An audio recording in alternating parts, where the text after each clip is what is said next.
अस्सलाम वालेकुम रहमतुल्लाहि व बरकातहू। आप देख रहे हैं ए रहमान ऑफिशियल, मैं आपका भाई आरिफ रहमान।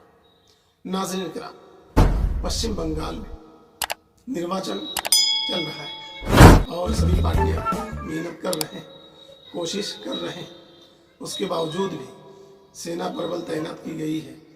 उसके बावजूद भी सेना पर बल तैनात के लोग भी नंदीग्राम के, जहाँ पर कल मतदान हुआ, वहाँ की जो बात बताई जा रही है कि टीएमसी के वोट मतदान केंद्रों पर अभिकर्ताओं को, टीएमसी के अभिकर्ताओं को अंदर जाने की इजाज़त नहीं दी गई है।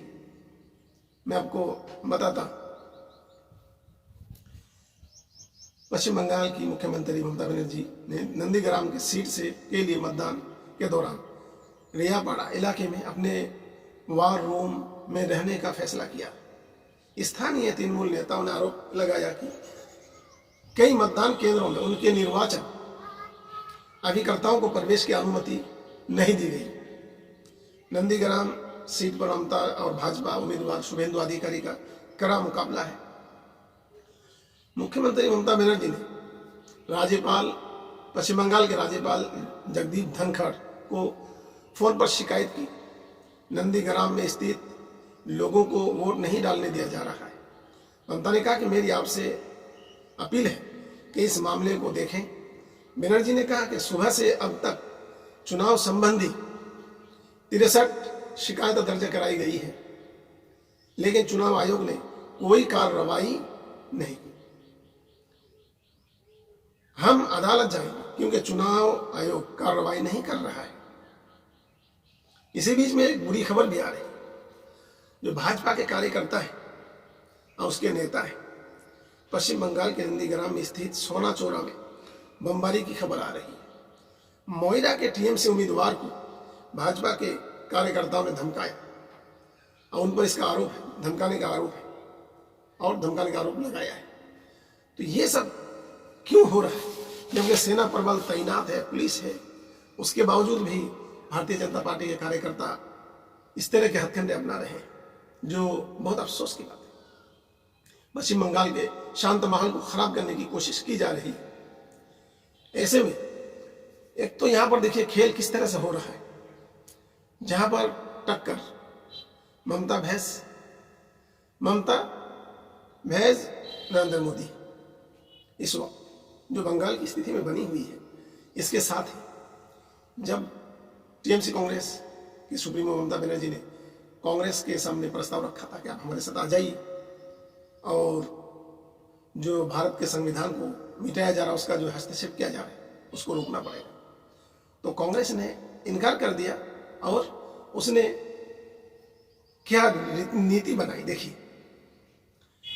कांग्रेस टीएमसी के साथ पहले गठबंधन में रह चुकी है, टीएमसी के साथ, मगर इस वक्त देखिए कांग्रेस का खेल किस तरीके से, मुसलमान वोटों को काटना। जो थोड़े बहुत भी हिंदू वोटर्स हैं कांग्रेस के, उन सबको इकट्ठा कर लिया, मुस्लिम वोटों को अपनी तरफ कर लिया और साथ यहीं पर नहीं रुकी, उसने अपने साथ लेफ्ट पार्टी सीपीएम को कर लिया और new party Indian secular front को अपने इसमें ले लिया। इससे मुसलमानों का ज्यादातर वोट, कहे तो गलत नहीं हो, क्योंकि लगभग उस इलाके में जो फुरफुरा शरीफ से लोग मुतासिर हैं, अक्सरियत लोग मुतासिर हैं और अक्सरियत वहाँ जाते हैं, वहाँ के वो मानते हैं। तो उन सब वोटों को अपने पाले में लेने के लिए उसने क्या चाल चली, सीपीएम को अपने साथ मिलाया, इंडियन सेकुलर को मिलाया, मिलाकर गठबंधन बनाया। जीत इनके हाथ में तो नहीं है, कुछ सीटें आएंगे पर सीएम पद के लिए सीटें काफी नहीं। ऐसी स्थिति कांग्रेस अगर टीएमसी के साथ गठबंधन करती तो 90% तो मैं दावे के साथ कह सकता हूं कि लेफ्ट पार्टी भी टीएमसी के साथ गठबंधन में चली जाती। और रहा इंडियन सेकुलर फ्रंट, तो इंडियन सेकुलर फ्रंट ये भी बाद में उसके साथ जुड़ जाती। इसमें क्या होता है, जो वोटों का बंटवारा हो रहा है, मुस्लिम, आदिवासी और हिंदू वोटर्स, तो ये एक जगह जम जाते और एक बहुत बड़ा इसके साथ टीएमसी का जीत होता पूरे पश्चिम बंगाल। यहाँ पर इन लोगों ने वोट को बांटा किस तरीके से, और ये झटका इस वक्त सबसे ज्यादा जो लगने वाला है वो टीएमसी को लगने वाला है। क्योंकि हर दौर का एक ये रहा है मुस्लिम वोटों पर अपना अधिकार। कांग्रेस अपने दौर में, अपने हुकूमत में मुसलमान वोटों पर उसका अधिकार रहा। उसके बाद सीपीएम आई, लेफ्ट सीपीएम, इसका भी यही हाल रहा, मुस्लिम वोटों पर उसका अधिकार रहा। उसके बाद अभी टीएमसी आई, तो टीएमसी का पूरा मुस्लिम वोट उसके पक्ष में है। पर इस वक्त वोटों को बांटने के लिए कांग्रेस ने जो चाल चली है, जो टीएमसी के लिए बहुत बड़ा झटका है, टीएमसी को बहुत बड़ा झटका दे दिया कांग्रेस ने। और ऐसी चाल चली कि मुस्लिम वोट बढ़ गया। और मुस्लिम वोट बढ़ते हुए इस वक्त सीटों में और वोटर्स में काफी कमी देखी जा सकती है, जो ममता दीदी के लिए सिर दर्द का बाइस भी बन सकता है।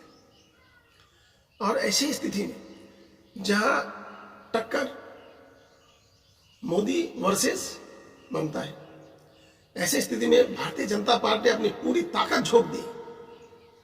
जहां ईवीएम की गड़बड़ी बताई जा रही है, टीएमसी कार्यकर्ताओं पर हमला किया जा रहा है, तो ताली तो एक हाथ से नहीं बजता, दोनों तरफ से ही होता है। पर पहले तो एक तरफ से ही वार होता है, शुरू एक तरफ से की जाती है, फिर हमला होता है। तो यही सब है कि 2021 में टीएमसी सुप्रीमो ममता बनर्जी ने नंदीग्राम के सोनाचूर में अपने कार्यकर्ताओं को बंगाल इलेक्शन 2021 तक शांत रहने की सलाह दी, जो बहुत अच्छी पहल है। ममता बनर्जी ने कहा कि अगर कोई भी आपके सिर पर लाठी भी मार रहा है तो आप इसे सह लें, बर्दाश्त कर लें, चुनाव के बाद ही हिसाब किताब हो।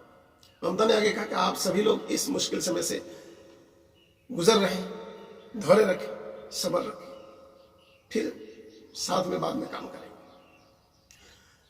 ममता बनर्जी के रोड शो खत्म होने के बाद कहा कि मैं किसी अन्य सीट से चुनाव नहीं लड़ रहा, लेकिन यहाँ के मां बहनों और सम्मान देने के लिए मैंने नंदीग्राम चुना।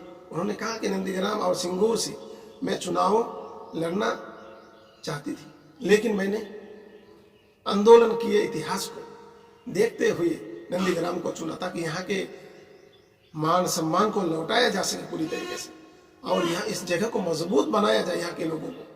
और जो यहाँ जो अन्य लोग दाखिल हो रहे हैं, और जहाँ तक ममता बनर्जी दीदी का कहना है कि बाहरी लोग आकर मदंगा कर रहे हैं, जो भारतीय जनता पार्टी के बलबूते पर आई हुई है, तो इससे निर्वाचन आयोग को देखना चाहिए और कार्रवाई करना चाहिए।